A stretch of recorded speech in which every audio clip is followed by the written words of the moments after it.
ഞായറാഴ്ച ചുമ്മാ പാലത്തിലൂടെ നടക്കുമ്പോഴാണ് ഒരു ആൾക്കൂട്ടം. നോക്കിയപ്പം അവിടെ ഒരു ഫുട്ബോൾ ലീഗ് നടക്കുന്നുണ്ട്.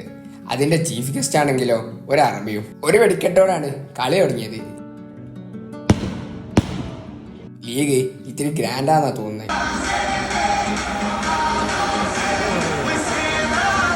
എന്നാൽ ഇത്തിരി നേരം കളി കണ്ടോണ്ടിരിക്കാൻ കരുതി. അത് കഴിഞ്ഞ് പാലത്തിനടുത്തുള്ള KK ഹോട്ടൽ കൂളിലേക്കാണ് ചായ കുടിക്കാൻ പോയത്. ഇവരുടെ മുത്തപ്പക്ക് ഭയങ്കര അടിപൊളിയാണ്. ചൂടോടെ വരുന്ന മുത്തപ്പക്കിലേക്ക് നാരങ്ങ ഒഴിച്ച് ആ സോസും കൂട്ടി അങ്ങ് പിടിച്ചാലുണ്ടല്ലോ എന്റെ സാറേ. അങ്ങനെ അതും കഴിച്ച് ഒന്ന് കൂട്ടിക്കയറാന്ന് കരുതി. 12 മണിയായപ്പോ വീട്ടിൽ നിന്ന് മെല്ലെ ചാടി.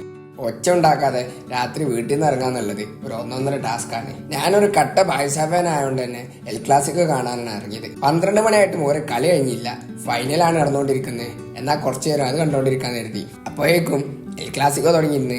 ഉള്ളത് പറഞ്ഞാല് നല്ല കിടിലം ഫൈനലായിരുന്നു. അങ്ങനെ ബായ്സ് ജയിച്ചിട്ട് സ്കൂട്ടാവുന്ന റയൽ ഫാൻസ് ആണിത്. അങ്ങനെ ഏതായാലും ബാഴ്സലോണ ജയിച്ചു. അപ്പോൾ ഓക്കെ, ബൈ.